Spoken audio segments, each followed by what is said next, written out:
हाल ही में ईद उल अजहा यानी बकरीद के मौके पर एक मस्जिद के बाहर एक शरणार्थी ने मुसलमानों के पवित्र कुरान को जला दिया था।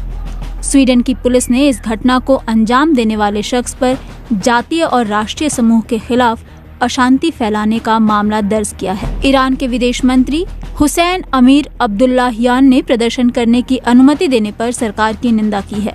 बीते कुछ महीनों में स्वीडन में कुरान की प्रतियां जलाने की योजना को लेकर कई बार दंगे भड़के हैं। सऊदी अरब ने भी स्वीडन के राजदूत को कुरान जलाने के मामले में समन किया है। सऊदी अरब के विदेश मंत्रालय ने कहा, सऊदी अरब ने स्वीडन से कहा कि वो उन हरकतों को रोके जिनसे अंतर्राष्ट्रीय नियमों का उल्लंघन हो रहा है। हमें एक दूसरे के मूल्यों का आदर करना चाहिए और सहिष्णु बनने की जरूरत है। मुसलमान कुरान को ईश्वर के पवित्र शब्द के रूप में देखते हैं और जानबूझकर इसको लेकर नुकसान पहुंचाने या इसको लेकर अनादर का भाव दिखाने को बेहद आपत्तिजनक मानते हैं।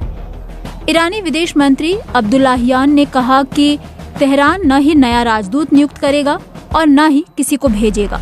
ट्विटर पर उन्होंने लिखा, पवित्र कुरान के अपमान करने की स्वीडन की सरकार की अनुमति के बाद उन्होंने राजदूत भेजने की प्रक्रिया को रोक दिया है।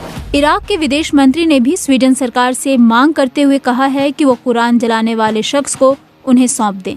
उनका तर्क है कि उस शख्स के पास अभी भी इराकी नागरिकता है और उस पर बगदाद में केस चलाया जाना चाहिए। इस घटना के बाद इराक में स्वीडन दूतावास पर हजारों प्रदर्शनकारियों ने हमला बोला था।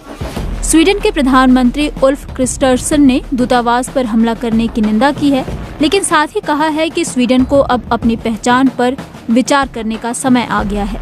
मुस्लिम देशों के संगठन ऑर्गेनाइजेशन ऑफ इस्लामिक कोऑपरेशन ने रविवार को जेद्दा में एक आपातकालीन बैठक की थी।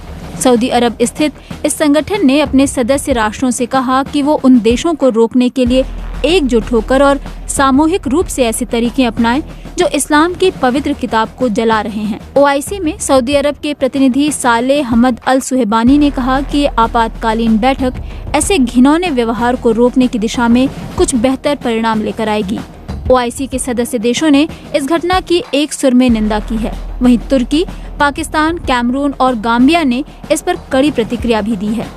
ओआईसी में पाकिस्तान के स्थायी प्रतिनिधि सैयद मोहम्मद फवाद शेर ने कहा कि पाकिस्तान ईद उल अजहा के मुबारक मौके पर इस तरह की विभत्स हरकत की निंदा करता है। मुस्लिम बहुल देश तुर्की भी इस घटना से गुस्से में है। तुर्की नेटो का सदस्य देश है और स्वीडन लगातार नेटो की सदस्यता की कोशिशें कर रहा है। इस घटना के बाद तुर्की उसके इस रास्ते में रोड़ा अटका सकता है। ओआईसी में तुर्की के स्थायी प्रतिनिधि मेहमत मेतीन एकेर ने कहा कि संयुक्त राष्ट्र ने 15 मार्च को इस्लामोफोबिया से लड़ने के लिए एक अंतर्राष्ट्रीय दिवस मनाने को मान्यता देने के प्रस्ताव को स्वीकार किया हुआ है, जो कि सही दिशा में कदम है।